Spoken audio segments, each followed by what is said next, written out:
Hello and welcome to ACL Chess.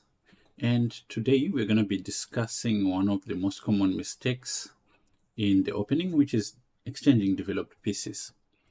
And we want to start with this position specifically because it's quite instructive in this kind of mistake. So in this position, it's white to play, and this is something I've witnessed a number of times in tournaments, especially junior tournaments, where now white plays knight takes f6, check. And there's a motivation for this. He's afraid that after knight takes, the bishop is under attack by the queen and the bishop. So if you take on e7, the knight comes back. So he's got genuine concern for this move. He plays knight takes on f6, check. Black takes on f6 and white takes on f6 because now the bishop is under attack and he has to either move back or do this, which is exchange. And here we're looking at a new position, and there's some characteristics about this position which are uncomfortable from white's point of view. The fact that now there's no single minor piece that white has developed, and if you go back a few moves, he had nicely developed a knight and a bishop here, and by exchanging these developed pieces, he reaches this position where he needs, if we were to count how many tempos to complete development, 1, he needs 2, he needs either castle or castle to complete development. And that's at least 3 moves. And black is going to use those moves to complete this, to start an attack against white. So this is one of those easy to make mistakes, and the computer might not even be able to tell you where you made a mistake, but definitely a mistake which cost a lot of beginners games. If we were to look at this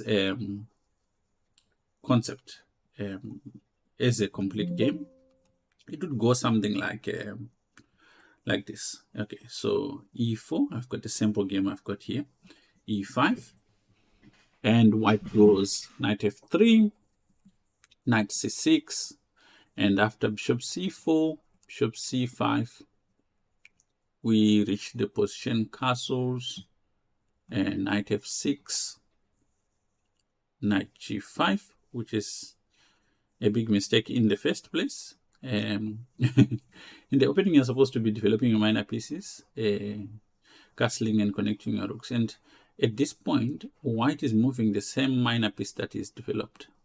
So it's kind of like a waste of time. And he's going for something obvious that can also be protected. So black castles, and this you see a lot in beginner games. They take on f7. Their argument is not without reason. The knight is worth about 3 points. The bishop is worth about 3 points. So they reckon it's 6. If I take on f7, and rook takes, bishop takes, he reckons, okay, I've taken a rook and a pawn, which is 6 points, and he's taken a bishop and knight, which is 6 points. And it looks like an equal exchange. But there's a few things invested in these exchanges which white will not be able to recover. First of all, the pieces that white exchanges have made a couple of moves. So let's look at the knight. It makes 1 move, the bishop 2 move, 3, 4, 5 moves. Now the pawn and the rook have only made 2 moves, and these pieces that he exchanges have made 5 moves. So if we look at this point, he's only made 7 moves. So 5 of those were with pieces that do not even exist on the board now.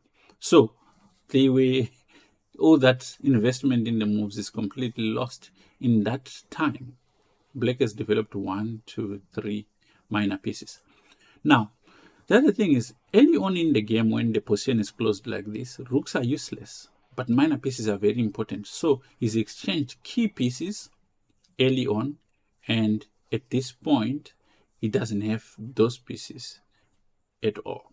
And this is what's wrong with exchanging developed pieces. If you start applying this, you'll notice that there will be drop in the way you lose games, especially early on in the position.